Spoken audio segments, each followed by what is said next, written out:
The first thing I saw was not the rain on Mia's kitchen window or the sauce jumping out of the pan. It was my name on her phone. Except it wasn't my name. It said, "Future husband, maybe." For a second, I just stood there with her phone in my hand like I had forgotten how to read. The funny part was, 2 minutes before that, everything had been completely normal. It was a rainy Thursday night, the kind where traffic outside her building sounded wet and slow, and her apartment smelled like garlic, burned butter, and whatever confidence she had brought into this pasta situation. Mia was standing at the stove in an old gray sweatshirt, hair clipped up badly, holding a wooden spoon like she was about to defend herself in court. "I don't need help," she said without turning around. "I didn't say anything. You breathed like you had an opinion. I'm allowed to breathe. Not like that." I was sitting on the counter because she hated when I did that, which meant I did it every time. One of her playlists was running through the little speaker near the sink, soft enough that we could talk over it, loud enough to make the kitchen feel less quiet. Rain tapped against the window above the radiator. The whole place felt like a night we had already lived 20 times. Mia stirred the sauce, frowned at it, then looked at the open recipe on her tablet. "That can't be right," she said. "What?" "It says simmer gently." I leaned over and looked into the pan. The sauce was making angry little bubbles and spitting at the tile. "Yeah," I said. "That's not gently. That's more like a warning sign." She pointed the spoon at me. "You are here to eat, not to comment. I'm only observing the scene. The scene. The crime scene." She grabbed a dish towel and threw it at my chest. I caught it and laughed, and she tried not to smile, which was one of her worst habits because she was bad at hiding it. That was us. That had been us for 5 years. We met in a bookstore cafe when she corrected me out loud for saying I hated a book she loved. Not quietly, not politely. She just turned in her chair, looked at me like I had personally wasted her afternoon, and said, "That is the most lazy opinion I've heard all week." I should have been annoyed. Instead, I bought her coffee so she could explain why I was wrong. She did, for 40 minutes. After that, we never really stopped talking.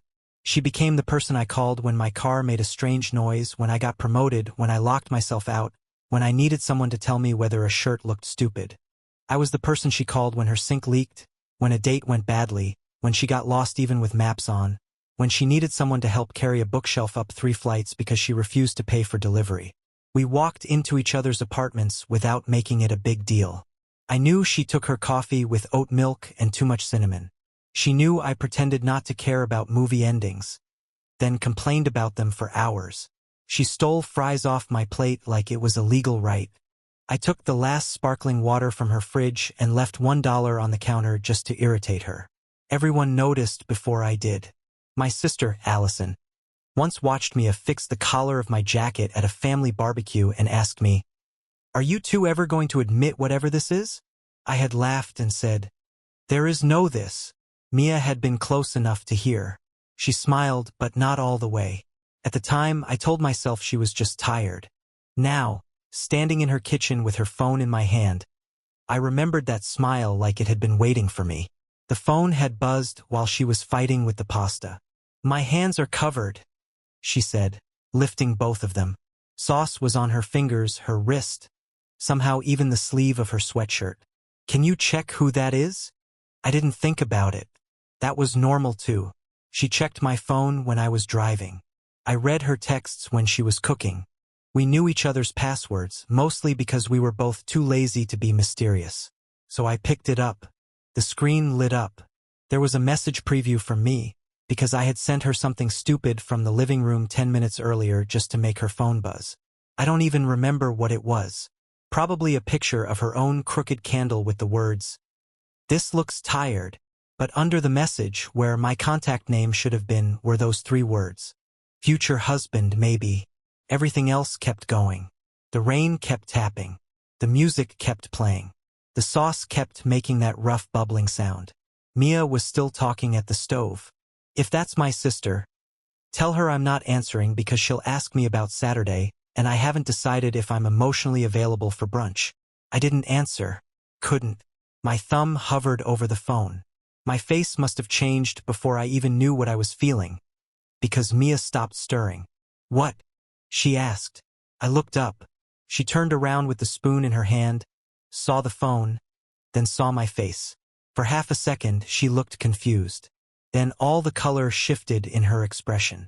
She knew. She knew exactly what I had seen. Mia crossed the kitchen so fast she almost slipped on the little rug by the sink. "Give me that."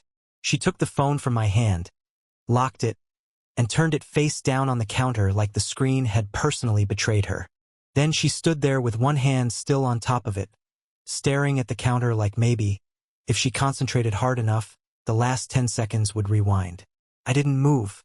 The sauce popped behind her. "Mia," I said. "No. I didn't even ask anything yet. I know your face. You were about to." I was not making a face. She looked up at me. "Ethan." "Okay." I was making a face. She let out this small laugh, but it came out all wrong. Too high. Too quick. Not her normal laugh. Her normal laugh had weight to it.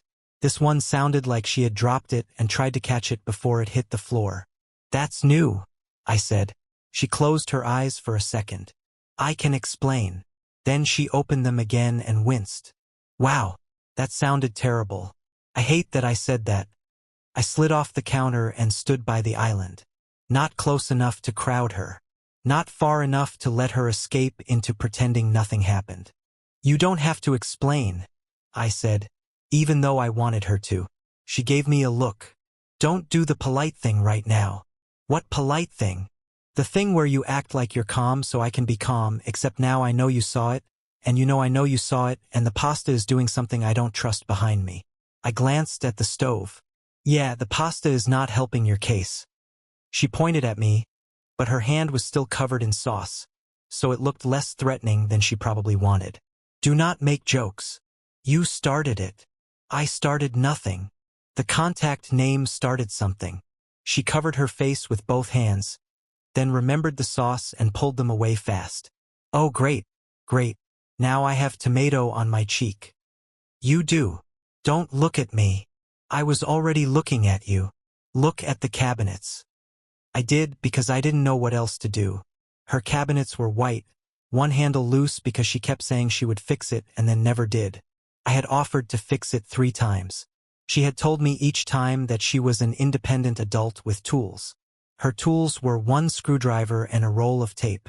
"Mia," I said again, softer this time. She leaned back against the counter and grabbed a paper towel. "It was a joke." I looked at her. "It was," she said quickly. "At first. It was a joke. A stupid private joke with myself, which sounds even sadder now that I'm saying it out loud." I didn't say anything. That made her more nervous. I could see it in the way she kept folding the paper towel into smaller and smaller squares. "You're doing the waiting thing," she said. "What waiting thing?" "The thing where you wait because you know I'll keep talking to fill the silence." "That does sound like me." "I hate that it works." "It works because you hate silence." "I don't hate silence." "You once turned on a documentary about bridges because we were quiet for 12 seconds. She looked toward the stove. "That was a good documentary. It was about concrete. It had drama." The corner of my mouth moved before I could stop it. She saw it and breathed out, but the tension didn't leave. It just shifted, like the room had opened one small window. Then I asked the question I knew I couldn't leave alone. "What did you mean by it?" Mia stopped folding the paper towel. The music changed songs, something slower with a soft guitar under it. Outside, a car passed through a puddle, and water hissed against the curb. She looked at her phone, still face down under her hand. "I don't know how to answer that without making everything weird," she said. "Everything is already a little weird. A little, medium weird." She gave me a weak look. "You're being nice. I'm trying not to make you feel cornered." That finally made her look at me for real. And there it was. Not the sharp Mia who corrected my coffee orders and argued with strangers about parking spots. Not the Mia who could make a waiter laugh in 10 seconds or talk her way out of any awkward moment. This was the Mia I didn't see often. Careful. Exposed. Still herself, but without the usual armor. She rubbed at the sauce on her cheek and missed half of it. I changed it after your cousin's wedding. I blinked. Josh's wedding? Yeah. That was in June. I know. So it's been like that since June? She nodded once. Barely. I didn't know what to do with that. Since June. All those months. Every time I had texted her to ask if she wanted coffee, every dumb picture, every you awake. When I couldn't sleep, every complaint about work, every reminder that she left her charger at my place. All of it had shown up under that name. Future husband, maybe. Mia turned around fast and lowered the heat under the sauce. I meant to change it back. Did you? No. I noticed. She shot me a look over her shoulder. You're very brave for a man who is about to eat this pasta. I'm not sure either of us is about to eat that pasta. Then you're very brave for a man who might go hungry. I leaned against the island. Tell me about the wedding. She stayed facing the stove for a moment. I could see her shoulders rise and fall. You were different that night, she said. I frowned. I was sweating through a rental suit. You were helping everyone. That's because Josh's family is chaos in formal wear. No, I mean it. She turned back around. Your aunt couldn't find the place cards, and you found them in that box under the gift table. Your cousin's little brother was freaking out because he had to give a speech, and you sat with him outside until he calmed down. Your mom was upset because someone moved the flowers, and you made her laugh. You fixed the speaker thing. You found your uncle's phone. You carried 3 chairs across the lawn because the venue guy disappeared. I remember being tired. I remember watching you. That landed harder than I expected. She looked down at the paper towel in her hands. And then later, in the parking lot, I got that weird feeling. I knew what she meant right away. The wedding had been at this big old property outside the city, beautiful in daylight and badly lit at night. Mia had parked farther down near the trees because we arrived late, and when she said she was going to head out, I saw her glance toward the dark end of the lot. I had walked with her. I hadn't thought about it since. I didn't make a big speech about it, she said. You didn't either. You just grabbed your jacket and said, "Come on, I'll walk you." Like it was the most normal thing in the world. It was normal.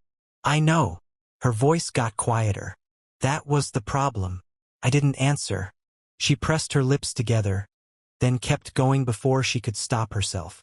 When I got home, I was sitting in my car for a minute because my shoes were hurting and my hair had 100 pins in it, and you texted me to make sure I got back. Just one simple message. Nothing big. And I saw your name pop up. She looked at the phone again. And I thought, future husband maybe. The kitchen felt smaller. She gave a helpless little shrug. It was so ridiculous that I laughed. Like, who thinks that about their best friend because he walked them to their car and fixed a speaker? So I changed it. I thought it would make me laugh every time you texted. Did it? At first. And then, she looked at me and this time she didn't make a joke. Then every time you texted, I smiled before I even opened it. My throat tightened a little, but I stayed quiet. I kept telling myself I'd change it back, she said. After a week, then after the weekend, then after I stopped being weird about it. But I didn't want to, and then it stopped feeling funny. The sauce bubbled again, slower now. Mia looked down at her hands, then back at me. Somewhere along the way, she said, it stopped being a joke. I don't know what I expected myself to do after she said that. Maybe step back. Maybe say her name in that careful voice people use when they are about to hurt someone nicely. Maybe pretend I needed water or air or 1 minute to think. Instead, I laughed. Not loud. Not like something was funny. It came out low and short, almost more like a breath. But Mia heard it right away. Her whole face changed. Oh, wow, she said. Okay. No, wait. No, it's fine. She grabbed the spoon from beside the stove and pointed it at me again. This time there was more sauce on it, so the threat had improved. If you are laughing out of pity, I'm leaving. This is your apartment. I'll still leave. Where would you go? I don't know. The hallway. The roof. Anywhere with dignity. You're holding a sauce spoon. And I will take the pasta with me. Mia. No, seriously. I just told you the most embarrassing thing I've ever admitted out loud. And if you're about to give me one of those gentle speeches where you say I'm amazing but I'm not laughing at you. She stopped. The spoon lowered a little but not all the way. Then what are you laughing at? I rubbed both hands over my face, because suddenly I felt like the slowest man alive. 5 years of her standing right in front of me, and I had called it friendship because that word was safe. Because friendship did not require me to risk anything. Because friendship let me show up at her apartment on a rainy Thursday and sit on her counter like I belonged there, without ever admitting that belonging there was exactly what I wanted. I'm laughing because I think I've been an idiot, I said. Mia stared at me. The sauce made another ugly sound behind her, and neither of us looked at it. What does that mean? She asked. It means... I started, then stopped because the words felt too big and too simple at the same time. She crossed her arms, still holding the spoon. No, you don't get to start a sentence like that and then just stand there. I know. Then finish it. I looked at her kitchen, the loose cabinet handle, the chipped blue mug by the sink that I had bought her after she broke her favorite one, the little bowl on the counter where she kept spare keys, including mine, the plant by the window that I watered whenever she forgot, which was almost always. This place had pieces of me in it, and my apartment had pieces of her. Her hoodie on my chair, her favorite tea in my cabinet even though I hated it, a hair tie on my nightstand from the time she came over after work and fell asleep during a movie. We had built something so quietly that I had managed to miss the shape of it. I've been doing the same thing, I said, her eyebrows pulled together. Changing my contact name? No, because mine better not be something weird. It's not. What is it? Mia. She blinked. That's boring. I'm aware. Honestly, now I'm a little offended. That's fair. I took one step closer to the island, but I kept space between us. I didn't change your name in my phone. I just changed it in my head. Or I didn't change it. That's the problem. She went quiet. I swallowed. I kept calling you my best friend because that was the safest version of the truth. Mia's lips parted a little, but she didn't speak. And it was true, I said. You are my best friend. That part was never fake. But I used it like a wall. Like if I said it enough, then nobody could ask more from me. Not my sister. Not our friends. Not you. Not myself. The room felt still now. Not empty. Just focused. Mia set the spoon down slowly on the spoon rest, like any sudden movement might break the moment. Ethan, she said very quietly, whenever something good happens, you're the first person I want to tell, I said. Not because you'll clap the loudest or make it a big thing, because you'll know exactly how to make it feel real. And whenever something bad happens, you're still the first person I want. Even if you just sit there and insult my coping skills. Her mouth twitched, but her eyes stayed serious. Your coping skills are bad. I know. They're mostly coffee and pretending emails don't exist. That's why I need supervision. She looked down, but I could see her trying not to smile. I kept going before I lost nerve. And every woman I've tried to date in the last few years, I compared to you without meaning to. Not in a checklist way. It was worse than that. It was like they were standing next to the real center of my life instead of being in it. Mia stopped breathing for a second. I saw it. Then she asked, and the real center was me? There was no clever way out of that. No joke good enough. No safe word to hide behind. Yeah, I said. It was you. Her face changed so slowly that I almost couldn't read it. Her guard did not drop all at once.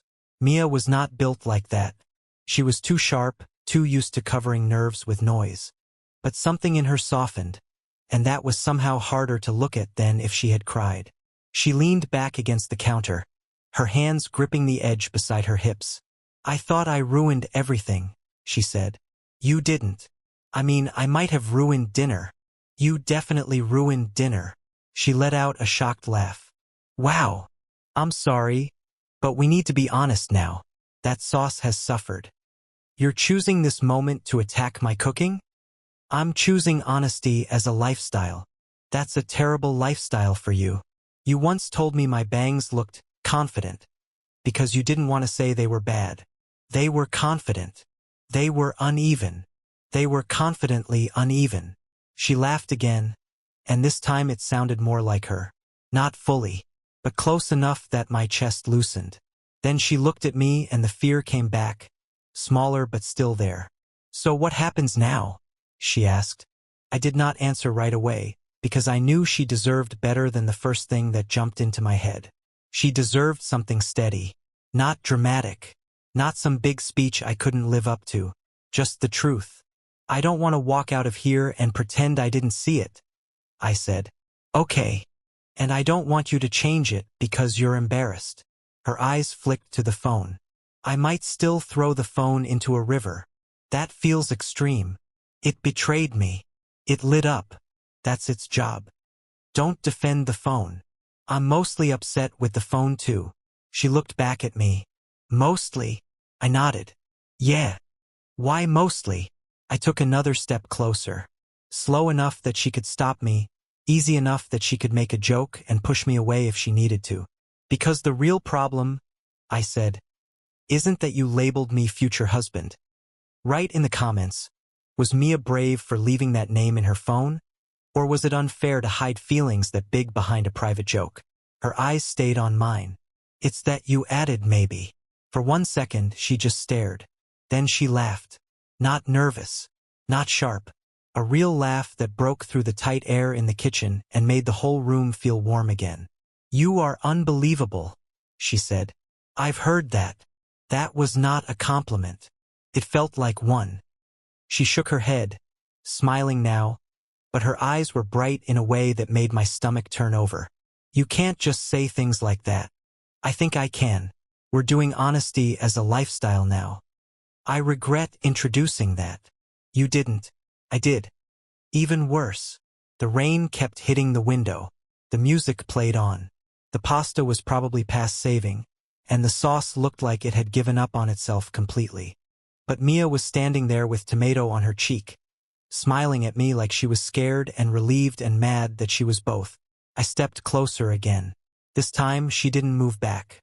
"If I had seen that name 6 months ago," I said, "I probably would have gone home and acted normal for 20 minutes, then paced around my apartment until 2 in the morning. Mia looked up at me from beside the counter. "Only 20 minutes? Maybe 15. That sounds more honest." "I would have made tea I didn't want. Because you panic like an old man. And then I would have stared at my phone, waiting for you to text first so I could pretend everything was fine." She nodded slowly. "Yeah, that sounds exactly like you." I should have defended myself, but she was right. I had spent years being brave about every small thing and careful about the one thing that mattered. I could fix her cabinet handle, argue with her landlord, stand beside her at family dinners, and walk her to her car without making it weird. But saying I wanted more? That had always felt like stepping off a curb without checking for traffic. Only now, standing in her kitchen, I was tired of checking. "But I'm not doing that tonight," I said. Her smile faded a little, not in a bad way. More like she heard the change in my voice and stopped hiding behind the joke. "No, no." I took one more step closer. "I'm done pretending you're only my best friend." Mia's fingers tightened around the edge of the counter. The rain was still coming down outside. The song had ended, and for a second the speaker went quiet before the next one started. That little pause made everything feel louder. The stove, the rain, my breathing, hers. "You picked a strange moment to get confident," she said. "I'm trying something new. How's it going? I'll let you know." Her eyes moved over my face, like she was checking for the part where I might take it back. I didn't. I reached up slowly, slow enough that she could turn away or laugh or tell me I was being dramatic. I touched the side of her face with my thumb near the spot where the sauce was still on her cheek. "You still have tomato here," I said. Her voice came out quieter. "You're ruining the mood. I think the pasta did that first. The pasta has been through enough." "So have we." That made her stop. For 5 years, we had been almost everything without saying the word for it. Almost a couple at weddings. Almost a couple at grocery stores. Almost a couple on lazy Sundays when she fell asleep on my couch and woke up with her feet under my leg like it was normal. Almost a couple when my sister raised her eyebrows. Almost a couple when Mia smiled not fully, and I pretended I didn't notice. I noticed now. Mia didn't move away from my hand, so I leaned in. The kiss was not sudden. It was not like one of those movie moments where people crash into each other and knock things off tables. It was quieter than that. Careful. Warm. Almost shy, which felt strange because I knew this woman better than anyone alive. I knew the sound she made when she read a bad menu. I knew how she sat when she was tired. I knew which side of the couch she claimed and how she looked when she was trying not to laugh. But I didn't know this. Not yet. Her hand came up to the front of my shirt. Not pulling, just holding on. Like she needed one real thing to touch while everything else changed. I kissed her once, then pulled back just enough to look at her. She opened her eyes slowly. For once, Mia had nothing sharp to say right away. Then she whispered, "Okay." I smiled. Okay. That was worth the contact name. It was a strong clue. You were never supposed to see it. Maybe I was. She rolled her eyes, but she was smiling now, the kind of smile I had seen pieces of before but never like this. Full. Nervous. A little disbelieving. Behind her, the sauce gave one final sad bubble. I looked past her shoulder. We should turn that off before it becomes part of the pan. She laughed and pushed my chest lightly. Do not ruin this by being practical. I'm trying to save your security deposit. You're impossible. I've also been upgraded from Ethan, apparently. She covered her face with one hand. Do not say it. Future husband, maybe? She groaned. I hate you. No, you don't. No, she said, looking at me again. I really don't. We turned off the stove. The pasta was too soft, the sauce was too thick, and somehow we still ate it out of bowls at her small kitchen table because neither of us wanted to leave the room yet. Every few minutes, we would look at each other and laugh for no real reason. Then it would get quiet, and the quiet was different now. Not empty, not awkward, just new. We didn't figure everything out that night. We didn't need to. A week later, I was on her couch with my feet on the coffee table, and she was tucked beside me under the blue blanket she always claimed was not big enough for two people. It was raining again, softer this time. Some cooking show was playing on the TV, and Mia was judging a man for cutting onions too slowly. You cut onions like that, she said. I absolutely do not. You do. With fear. I respect onions. You fear them. Her phone lit up beside us on the couch. I glanced down before I meant to. There it was again. Future husband, maybe. I looked at her. She had seen me see it. This time, she didn't panic. She just picked up the phone, checked the message, and set it back down like nothing strange had happened. You still haven't changed it, I said. No. Still maybe? Mia smiled and shifted closer, resting her head on my shoulder. Give me time, she said. And the strange thing was that answer felt better than a rushed yes. Nothing between us felt rushed now that it was real. We still teased each other. We still argued over movies. She still stole food from my plate and left half-empty mugs around my apartment. I still sent her stupid messages from the next room just to make her phone buzz. Only now, when it lit up with that name, neither of us had to pretend it was only a joke.